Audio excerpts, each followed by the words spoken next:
Till the dolphin flies and ferrets live at sea. Until we dream a life and life becomes a dream.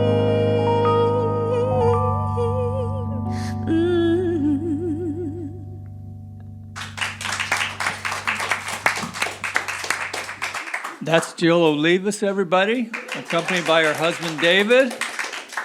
Nice to have you here. Nice to be here. Actually, it's nice to be anywhere with the summer that I've had. Just saying. Yeah, it's been an eventful few months, and it's good to be here with you. And it's good to have my wife, Stephanie, here with us as well. And I'm very delighted to have my good friend here, and Reverend Dr. Keith Cox. He's a spiritual leader. Yeah, thank you.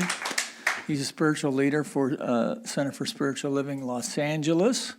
And so we appreciate his community letting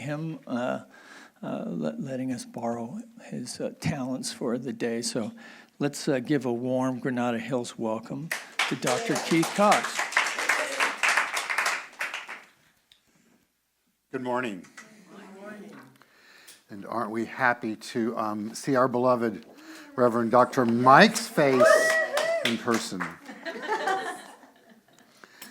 And so I've been asked to do the lighting of the flames of faith. And I'd like for us to begin this lighting of the flames of faith with setting the intention of the energy behind the flames of faith, which indeed is healing, and that we send this healing primarily, as well as inclusive to all, but primarily to our brother right here. So, right here.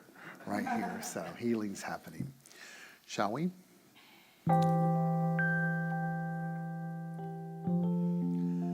Lighting the flames of faith, a call to service. And I invite you, if you've heard this ceremony and service before, to allow each and every time you've heard it to be a layer of energy, of consciousness that's rising up within you. And then give yourself the gift to hear it as if it's the first time. That's the way mind works for us all. We perform this ceremony to promote the universal consciousness of life, which acknowledges that all peoples and all faiths, all sentient beings, come from the one great universal presence. It's that which we call spirit. Fundamental to this truth is the unifying nature of all religious thought and experience. It's that which we honor here today. As Dr. Mike lights the first candle,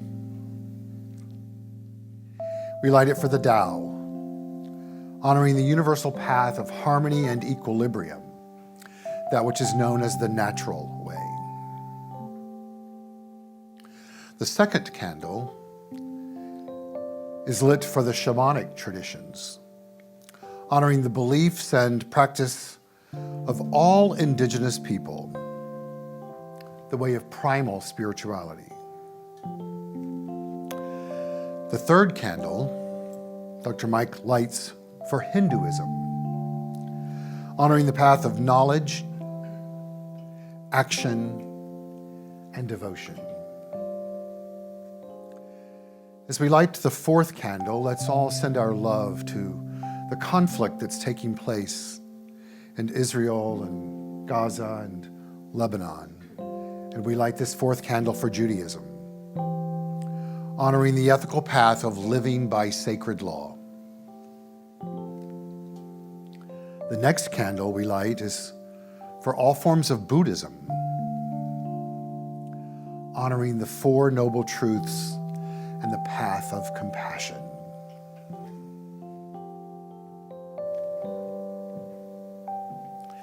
Just letting this all sink in, we prepare ourselves for Reverend Mike to light the sixth candle. For all forms of Christianity, honoring the Christ consciousness as the path of love. It's that which is indwelling within you and within me. And as we light the seventh candle, we do so for all forms of Islam.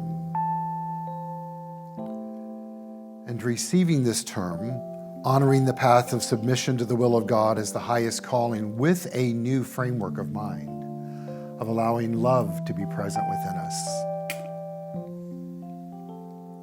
Moving to the eighth candle,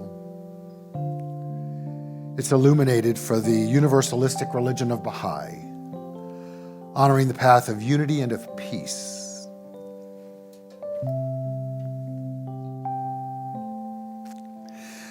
The next candle, which is the ninth candle, we light for that which we practice here at the CSL Granada Hills and other centers for spiritual living around the world, New Thought, honoring the metaphysical path of mental healing through the practice of universal spiritual principles.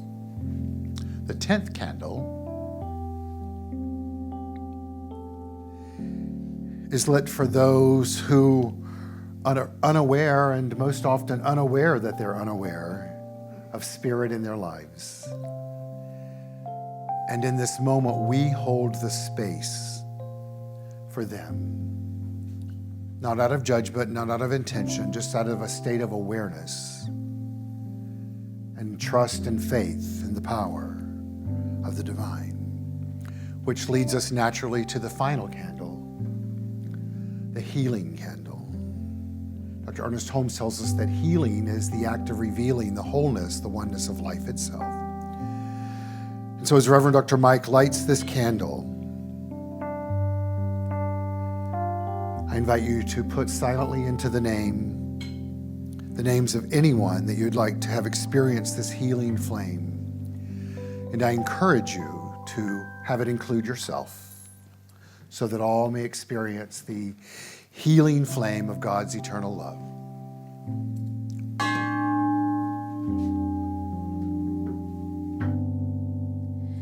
There is one flame that burns in our hearts.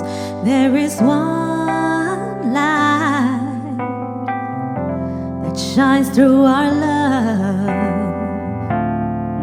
We light this flame with faith. We light this flame with faith.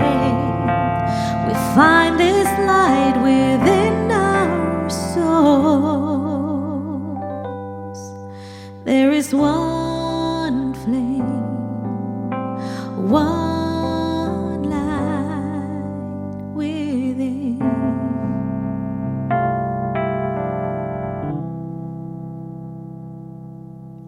Yes, there is but one light, the light of the Most High. And we are one with it. So as we take a deep breath and release, we allow ourselves to connect, maybe first intellectually with this truth. There is one life. That life is God's life. That life is perfect. That life is my life now. And so we allow the indwelling light of the Most High to make itself known to us, to kindle our heart, to open our heart and open our mind to this next hour, as we allow the music, the message, or our brothers and sisters joining us here in the sanctuary, along with the consciousness that has held this space for us for the last 50, 60 years, for us to have a place to gather and call our own. So as we know that all of life is an expression of the mind of the Most High, we remember that our life is that too, and the life of everyone else as well.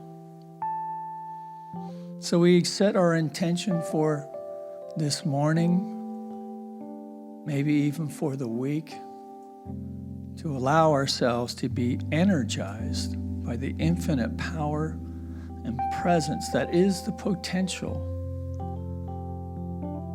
the available potential for each one of us to live our best life now. So taking a deep breath,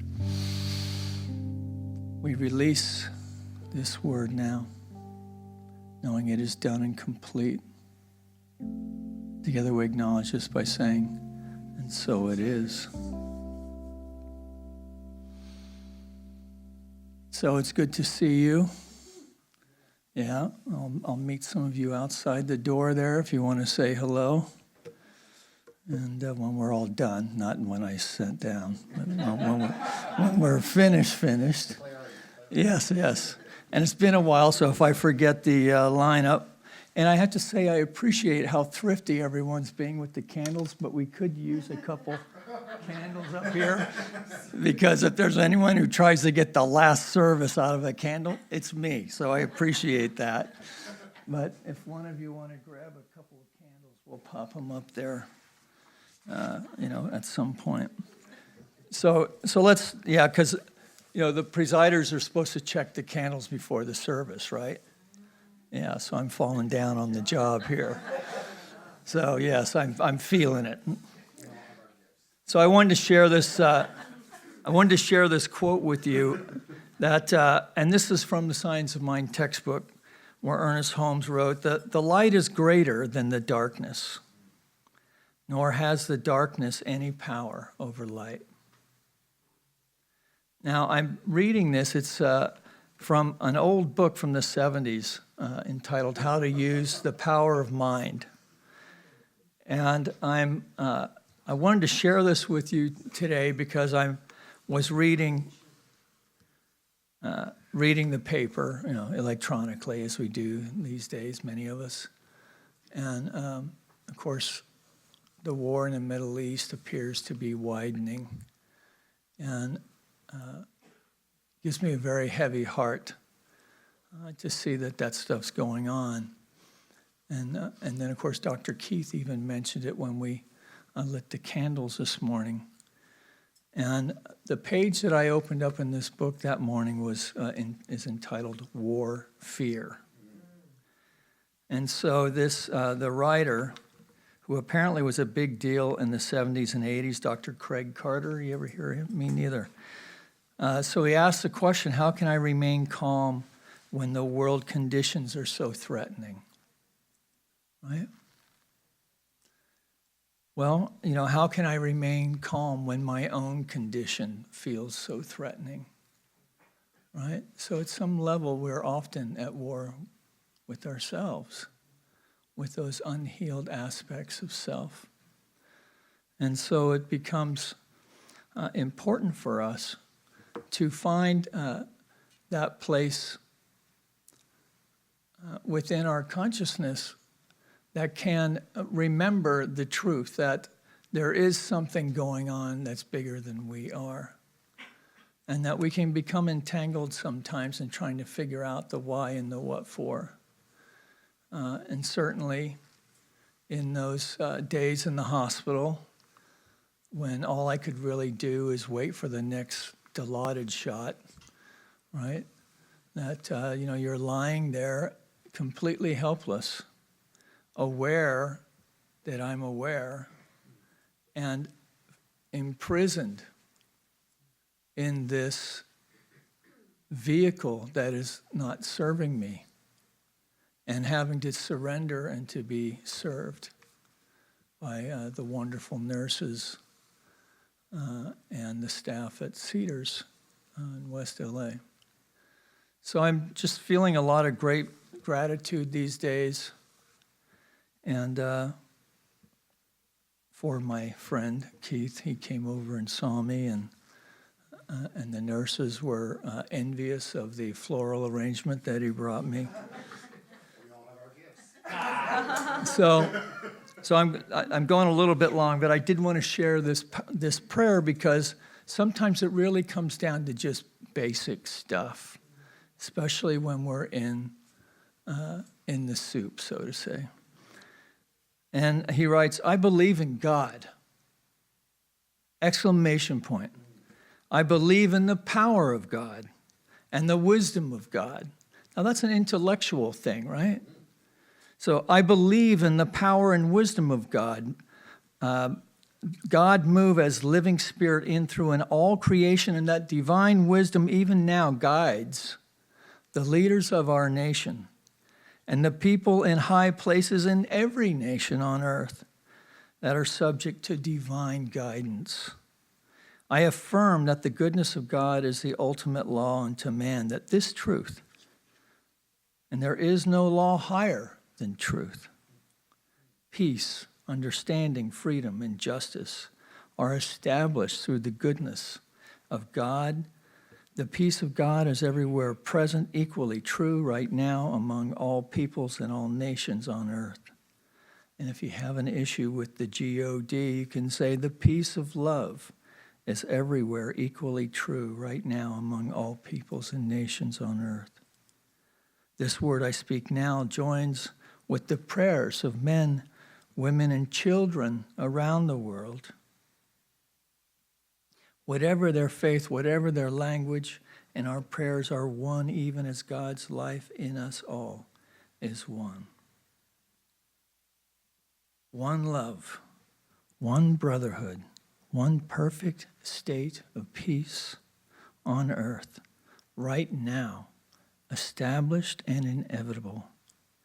There is no power opposed to love. And I end now with a quote from the Psalms 34. Seek peace and pursue it. And thank you for letting me share that.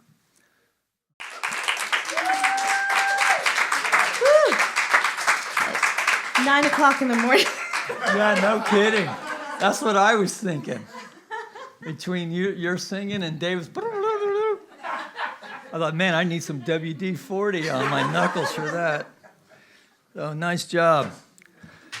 Yeah. So David will leave us and Jill will leave us. All right, so we do have some announcements, and I'm going to try and rip through these quickly. So practitioners are available today for a 2-minute tune-up if you want to meet our practitioners today who are available for prayer. So you can either use the prayer, the bookstore that's now the treatment room, or grab a corner here in the sanctuary. And you can also find a practitioner online, and it kind of gives you a little bio and there's a lot of treatments on our website, by the way. So if you get jammed up, if you think of it, go to the website.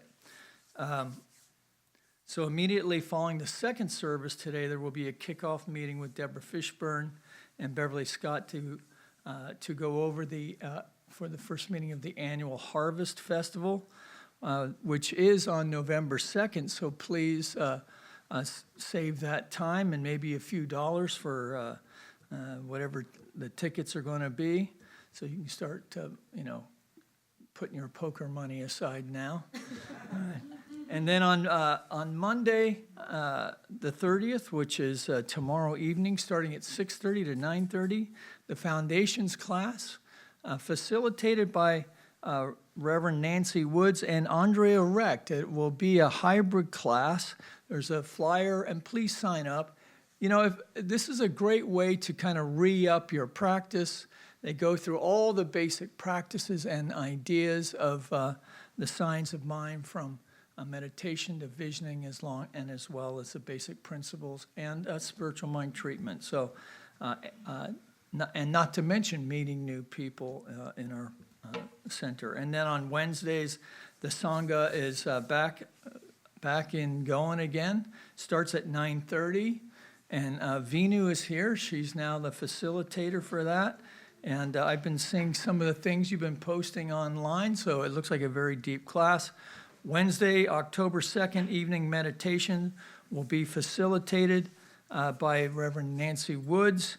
And Thursdays, they've asked me to announce that there is an AA meeting from 7 p.m. Apparently, it's an open meeting, so and it's a book study of the big book, Alcoholics Anonymous, and it's in the children's room, and anyone can attend, and you can contact Liz C., and if you want to do that, just come to me and I'll get your phone number. Okay.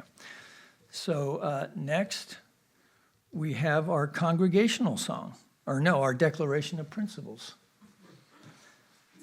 We have something coming up, I know, and it's going to be wonderful.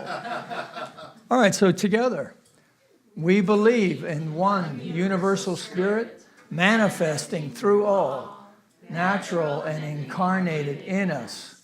We believe that the universal spirit is personal to and reveals itself through everyone who recognizes its presence. We believe that our faith operates upon a law of mind, which automatically manifests in our experience according to that faith.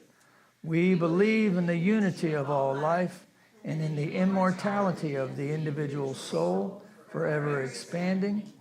We believe in the eternal goodness, the eternal loving kindness, and the givingness of life to all. And now we'll have our congregational song.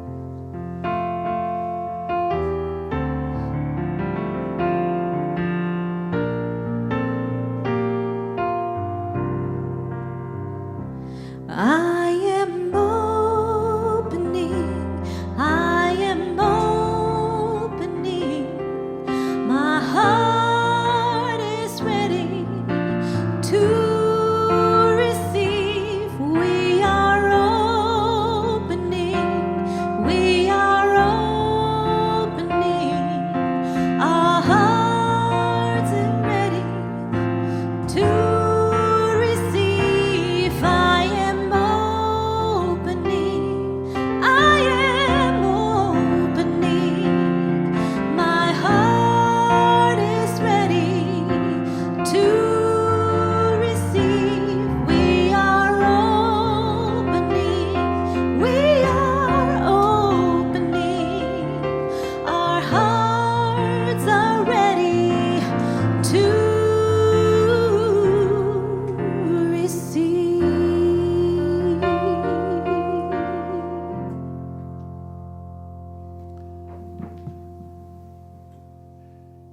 And so it is. I honor you musicians for doing this early in the morning. I know the feeling.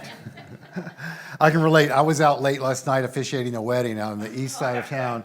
Ran home, got a few hours sleep, got up, took my dog for a walk, and then she wanted to play fetch, and we played fetch for about 45 minutes. This was all before 6:55 a.m., so I can relate. So my voice might do something funny as well. So wonderful to be here today and to feel the energy in the room, to share space with my beloved brother here. And I always love doing the Declaration of Principles. I know every time I hear them or speak them, it speaks differently to me. And the statement around we are forever evolving and growing, it reminds me of the reason that it's important for all of us to put ourselves back in class, as Reverend Mike was saying, because even if we've taken foundations before, and I've certainly taken them before, and I've taught them several times, that we meet them where we are in the evolution of our own consciousness. And something that I'm tuning into at this stage of my life is just that, our ever-evolving consciousness. I'd like to begin my message this morning by reading a poem to you from someone that I believe was one of the most evolved consciousnesses, had one of the most evolved consciousness on earth. And it's this: our life is an echo of our spirit today, of our existence as it is, caught between our yesterday and our tomorrow. It's the resounding reality of who we are as a result of where we have been and where we will be for eternity. Yeah, let's hear an audible response to that. That's what I was expecting. Maybe my consciousness had not evolved to the point to magnetize that in this moment. You know, I'm going to get it from you when I tell you. This was written by Maddie Stepanek at age 10. There we go. That's it. I should have kept going and not let my ego guide me, right? So now hear it, as written by a 10-year-old whose body had imprisoned him. Our life is an echo of our spirit today, of our essence, as it is caught between our yesterday and our tomorrow. It's the resounding reality of who we are as a result of where we've been and where we will be for eternity. I believe this is the perfect segue for the title of my message today, which is this: what time is now? What time is now? Now, many might think that that's a long, deeply, well thought out, preyed upon title. And I'm going to tell you that it is, but not when it was chosen. I get a text or an email or a phone call. It was a text actually from Dr. Maureen. What's your title for fill in the date, right? And Reverend Mike can relate to this. Usually it's 8 or 6 or 4 or 5 weeks out. And it's not, I need to know your title. Can you think about it and get to me? It's, what's your title? Can you give me the answer now? So of course, being creative, we create something on the spot and allow it to be perfect until it reveals its perfection. So as it had revealed its nature, you can understand why I'm going to say not perfection yet, I get another zing from her. What's your title for this upcoming Sunday? I'm like, I gave it to you however many weeks ago. And I said to her, I don't even know what that means. You know, what time is now? I'm like, God knows where I was when I gave you that title and where my mind was. And she says to me, in the profound nature of our one and only Reverend Dr. Maureen, she goes, I just need you to kind of sit on it, let it be, and let it reveal itself. And as she's saying this to me as I'm walking my dog, I'm thinking to myself, you know, I love that she shared that with me, and at the same time, that's such a load of crap, right? You know, she's just getting it to me. And as I'm walking my dog, as I love to do, we come up upon an intersection, and I'm thinking, what the hell am I going to talk about, right? And I look before me, you may not be able to see this, and there's a large construction truck in front of me, and on it, the sign of the business is Now Trucking. My longtime teacher, Dr. David Walker, many of you knew him, used to say that we go through life looking for a sign, right? And the sign never comes, right? Well, the sign came. But he used to do a thing at a Sillamar where he would do a whole talk about, you know, we're all looking for a sign, and he would put a plant up in the balcony that would drop out over the balcony that would say, here's your sign. I'd like for you to process both the sign itself of Now Trucking, baby, and what time is now.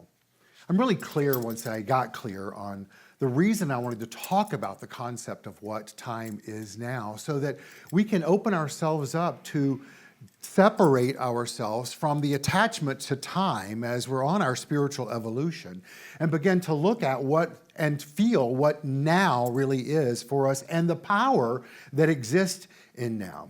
The great Eckhart Tolle writes, who wrote a book, The Power of Now, this: the power of now can only be realized now. It requires no time and effort. Effort means you're trying hard to get somewhere, and so you're not present, welcoming this moment as it is. I'd like you all to take a deep breath in and exhale and feel the now. And know that as you felt the now's already passed. So take another deep breath in and exhale and feel the now. And tune in. If you were trying to capture the now, you were into that effort that Tolle was speaking of. And what I believe we're really called to do as we navigate life, no matter where we are and what we're doing and where it may be, is to simply be present to the best of our ability as the presence. And then to take another deep breath in and exhale and just simply feel the presence, letting that be the now. As we then take another deep breath in and exhale and feel the now. That's what Tolle is instructing us to do. The time of now is now. It's not bound by time, not bound by space, not bound by clocks, not bound by Apple Watches, not bound by alarms, not bound by even our ideology of when it's supposed to be. What I believe we're being called in this stage in our life to do is to live as much of our life as God as possible. Not from the egoic perspective, as some ministers in our teaching say, is you are God. In other words, wanting you to give yourself effort to try to create a planet and grow zucchini at the same time. It's not about being a brainiac God. It's about feeling that which is. In our teaching, I'm sure many of you have heard this statement that I love and also sometimes I'm really annoyed by it, which is this: let go and let God. And yet, it really is what we're called to do as we are allowing ourselves to practice this philosophy, faith, and way of life known as the science of mind. When Holmes tells us, and then Holmes as Dr. Mike tells us, and then Keith as Dr. Mike tells you, as all of us are telling you, that there's only one thing, that's a big freaking idea.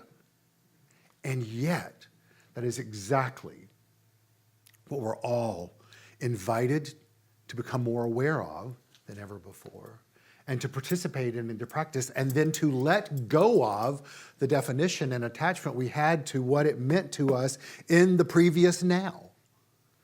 What we're really supposed to do is let God, let go and let God.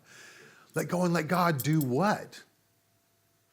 Be more of itself through us.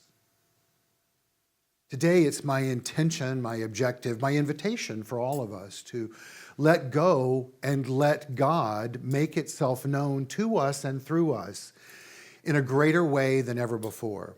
And to not get attached to what greater actually means.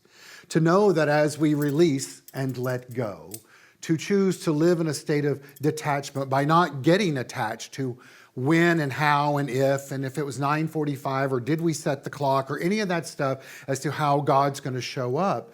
It's through that release and letting go and detachment that it then provides to itself through us more of itself, while understanding it never changes. But we do.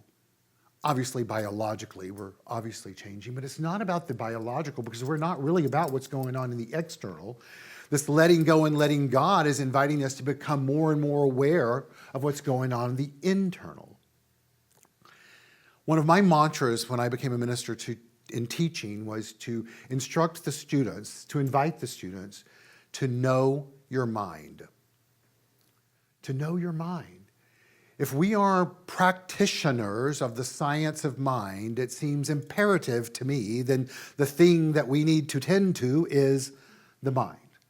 The science part, sure, but it's the mind part. I ask you today, how tuned into your mind are you? And are you using it in a way that is effective or not? Living in the now is giving us an instruction and an invitation to be mindful. And I'm sure many of you have seen the graphics that says, question for you, are you mindful or mindful? How often do we all get caught up in the mindful of everything that's going on in our life, as opposed to living as mindful? Meaning that we allow the peace and the power and the beauty and the joy and the light and the life and the love and the wisdom of God that is you and that is me and that is within us to make itself known. Mindfulness is a mantra. It's a term that's used a lot today, and it's something that I would like for all of us to become more and more aware of. And so let's listen to this definition of mindfulness. Mindfulness is this: basic awareness is when you're aware. And meditative awareness is when you are aware that you are aware. That's mindfulness. I work with a lot of counseling clients, and I tell them every time when we begin, we have one objective here, and it's for you to become aware of yourself being aware of your awareness of yourself. You guys get that? Our objective here is for you to become aware of your awareness of yourself. Little s and uppercase S. How do we do that? Well, we do that by letting go and letting God. I'm going to read to you some curriculum that I wrote for a class called Walking the Talk several years ago, and it's all about living in the now. Our highest, most whole state of being living in tune with our truest nature can be accessed through a very deep and one of the most profound spiritual practices, to be present in the moment. There's a magnetism in this moment that pulls us into the present if we allow it to guide us. By choosing to live in the present, we are in alignment with our truest selves. And in this moment, life is at its very best. Always. You know, a moment you were saying that when you were in that hospital, your physical wasn't serving you. I got to witness your physical in the hospital. And I noticed that your opinion was that it wasn't serving you. And what I noticed was that it was serving you. And you know how I know that? Because you were still alive and looking me in the eye. And for that, I'm very appreciative. The present moment is what we're really being called to tune into. Because the present moment can be our magnet and our compass in life. I want you to hear that again. The present moment, should we allow ourselves or give ourselves the gift of tuning into it, can be our magnet, meaning it can draw into our world exactly what we desire. And for that to be fulfilled, we need to be really clear on our desires. A great place to start is to know that you are peace, power, beauty, joy, light, life, love, and wisdom. Right? And then it can also be our compass, meaning it not just can take us on the journey that we want to be on if we set the direction, but it's also the magnetized tool that can remind us when we're off course. And our goal and our objective is to keep tacking ourselves back on course to stay in the present moment to the best of our ability as often as we can, so that we get to not only experience the peace and the power and the beauty and the joy and the light and the life and the love of the wisdom of God itself as you and as me, but to know that that experience is a reflection of our being and expressing the peace and the power and the beauty and the joy and the light and the life and the love and the wisdom, because we live in a universe that's governed by spiritual law, and it brings back to us exactly what it is that we are expressing in that moment. The Buddha, the great Buddha, I get tickled when I'm saying that because when we did those Flames of Faith, I have a minister at my service that years ago we were doing the Flames of Faith, and he's very proper and also a bit urban at times and speaks with an accent. And when he got to it, he said, and today we're lighting the fifth candle for all forms of Buddhism. And I was like, now that's a religion I can get into. The Buddha, the leader of the sect called Buddhism, right, writes this: the secret to health for both mind and body is not to mourn the past, not to worry about the future, and to not anticipate troubles. What if we could all go through life just using that as a mantra, right? The secret to health for both mind and body is not to mourn the past, not to worry about the future, and to not anticipate troubles, but to live in the present moment. And then I'm going to add to the Buddha, the present moment, and then the present moment, and then what? Right. He writes, personally, can't imagine the Buddha writing that, but it's what he writes. I think it's personally me wrote this here. I find this to be one of the most challenging yet empowering spiritual practices there is. A mantra that we can use for this is, I am present in the here and now, and present in the here and now, and present in the here and now. Say that with me. I am present in the here and now. I am present in the here and now, and I am present in the here and now. A great tool to get us to remember to stay present when? Exactly. It's important for us to ask ourselves, what kinds of dynamics and habits pull us from being in the present moment? Well, projecting in the future is one, being insecure and fearful of the future is one, and of course, dwelling in the past. When we dwell in the past or are consumed about worrying about the future, we resist what is the natural flow to be right here and right now, completely free from doubt and strife. Now, I know for all of us, this is not new information or breaking news, but I do believe it's something that we deserve to be reminded over again and again and again. Why is that? Because as we know our minds and use this teaching and use our minds and play into the evolution of our own lives as a spiritual experiment, I truly believe that's what we're called here to do as students of the science of mind, not to be pious, not to necessarily drop to our knees or in an own position, not that there's anything wrong with either one of those, but that's all important to say, yes, I am one with God and God is all there is, and hallelujah, I'm going to live that life. But then get up off your knees and your butt and go out and play with this stuff. Play with it. Be open to a sign showing up as now trucking. Or let it be a sign that shows up that you are reminded that you are God. Or look out into the universe before you and look at the multi-dimensional expressions of the only thing there is. Look at the trees and the squirrels and the birds and the food and the people and the car and the grocery store and the traffic light and the radio, whether it's Sirius XM or AM, FM, and the music that you're hearing. And all of that is the multidimensionality of the only thing that there is, which is God. And then give yourself a break to go, wow, that's a lot to take in. And yet, by giving yourself the gift in that moment of taking it in is how we take it in, and then have the opportunity to give it back out. Because that's the way it works. Not to just take it in and absorb it and go to a mountaintop and be a monk. We're not choosing to live a monastic life. We're choosing to be people that are active in the world today, who can make a difference in our own lives and those before us, while at the same time also affirm peace in the Middle East. It all goes hand in hand.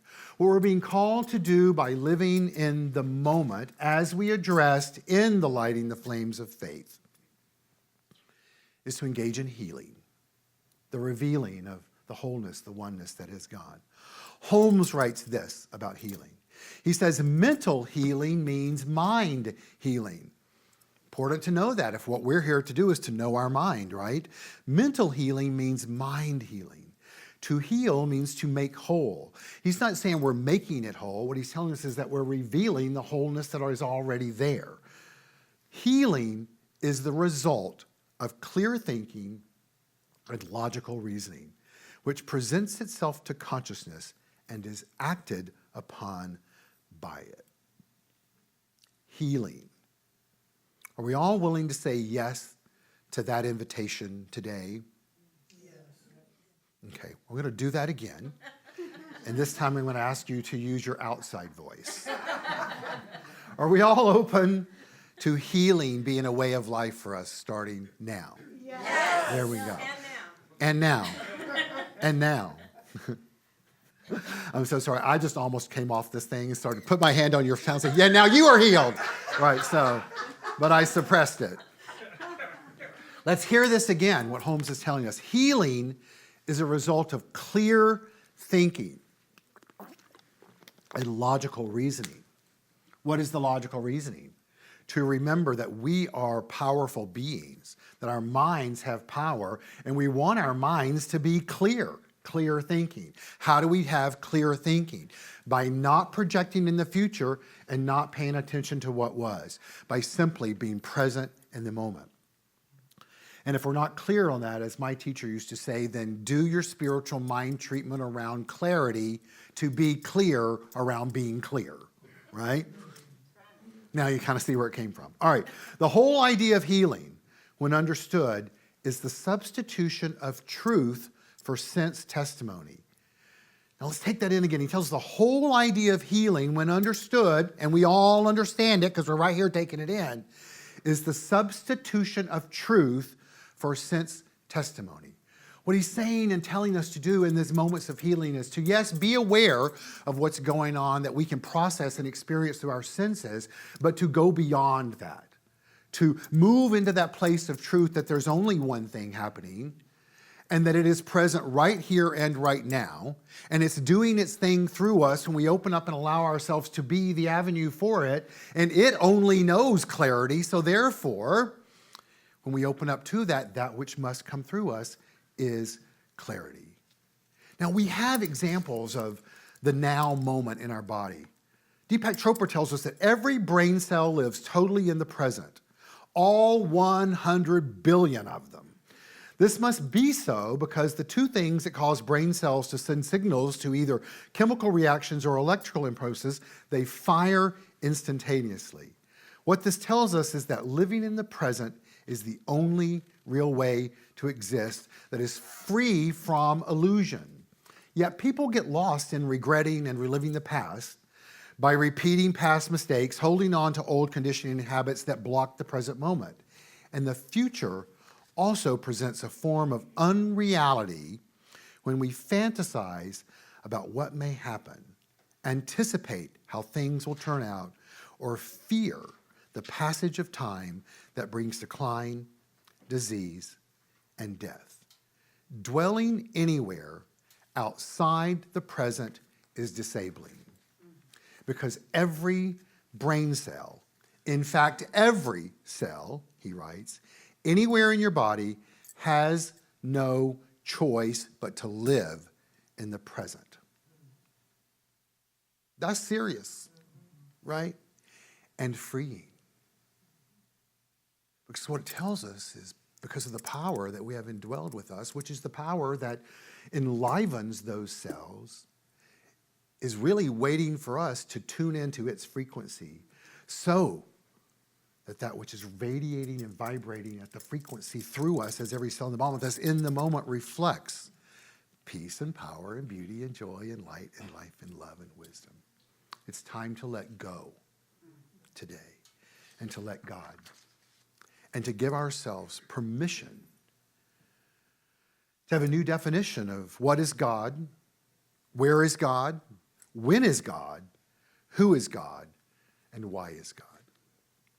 I'm just going to close with this, and you'll see that these individuals that we're referencing, some of them, also needed a new definition of God.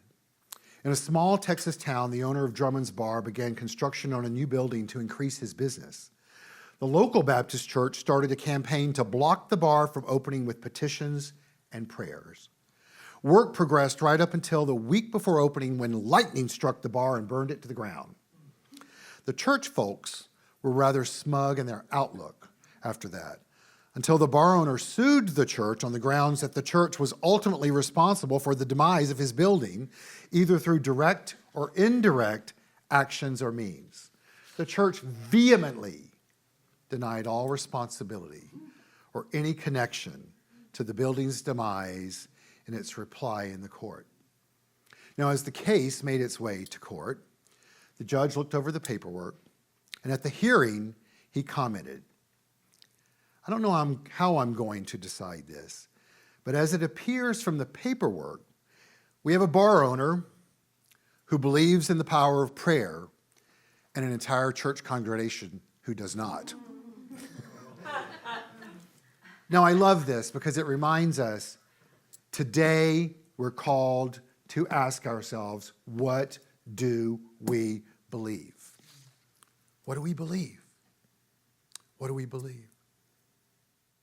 And then to let go of everything that we believed before and give ourselves the gift, the opportunity, and permission to think anew, to know our mind, to set the course of what's before us, which is a life filled with joy, with peace, because we are power, and with love and light and life. You are it, and I am it. Let's do a quick spiritual mind treatment. We go with that, Mike? So let's all know together that we're in the perfect place at the perfect time, being that which is beyond time. Take a deep breath in, and as we exhale, we feel the power and the presence of this perfection. So we take another deep breath in. And as we exhale in this moment, we let go of what was. In our mind's eye, we begin to see this energy of the divine that is within us and let it be both a magnet and a compass. We tune into its frequency, the highest that there is, and let it be our guide.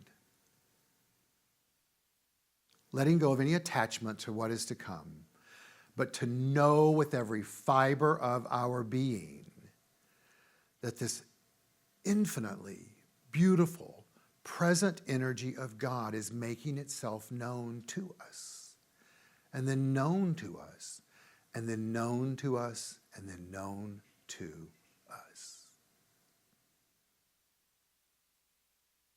Take a deep breath in, exhale, and say together, amen, and so it is. Thank you.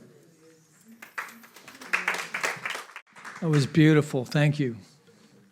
I could see the sunshine on the brook, glistening down the creek. Yeah.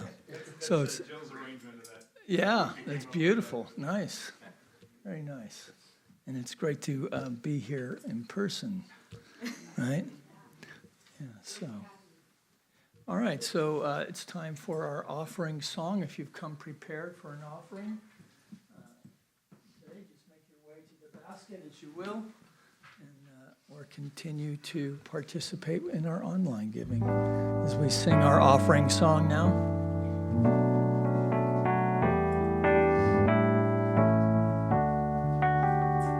Spirit gives through me, Spirit receives through me, Spirit lives and breathes through me,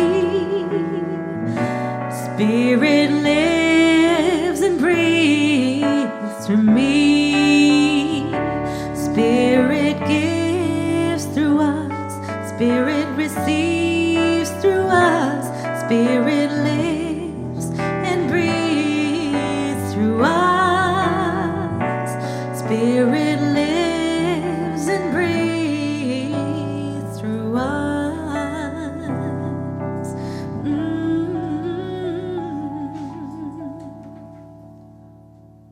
So let's just take a breath one more time as we recognize these gifts are a demonstration of the generosity of the heart of the individual,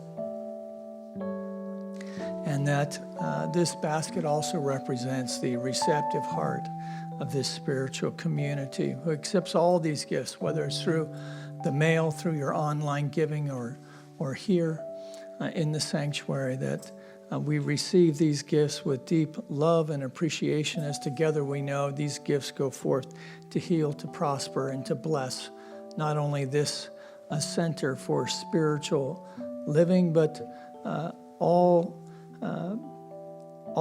centers, that we, from this place of gratitude, then we extend a blessing to our community of Granada Hills, our city of Los Angeles, our state of California, our United States of America, all of its churches, temples, mosques, schools, universities, the people who attend them, the people who support them, that we know for our planet as well, that in some crazy cosmic way, it is all a demonstration of divine right action.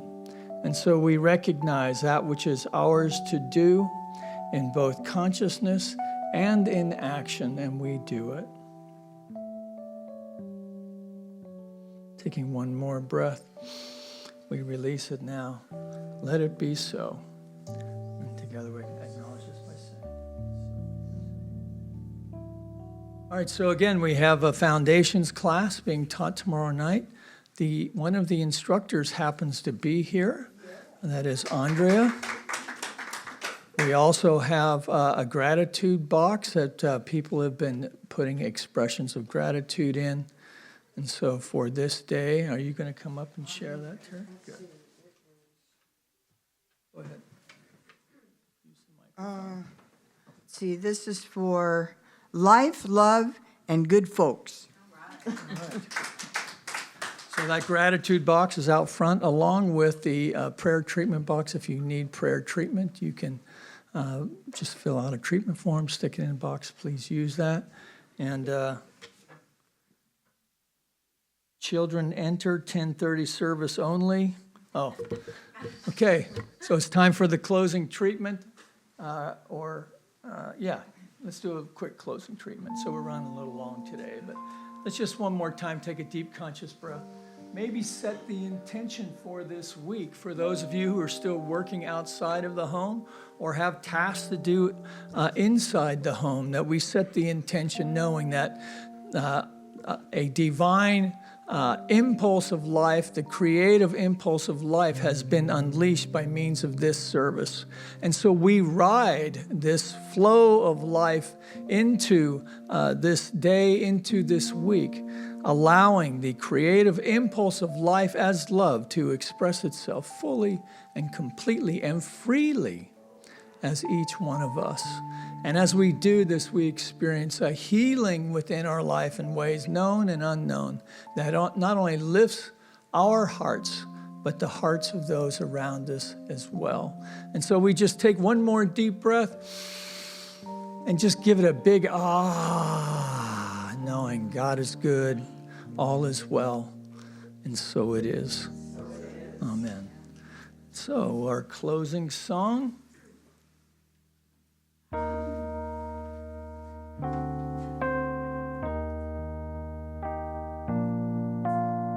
Let us join for Let There Be Peace on earth. Let there be peace on earth, and let it begin with me. Let there be peace on earth, the peace that was meant to be, with God as the power, united all are we. Let us walk with each other in perfect harmony. Let peace begin with me. Let this be the moment now. With every step I take, let this be my joyous vow, to take each moment and live each moment in peace eternally. Let there be peace on earth, and let it begin with me.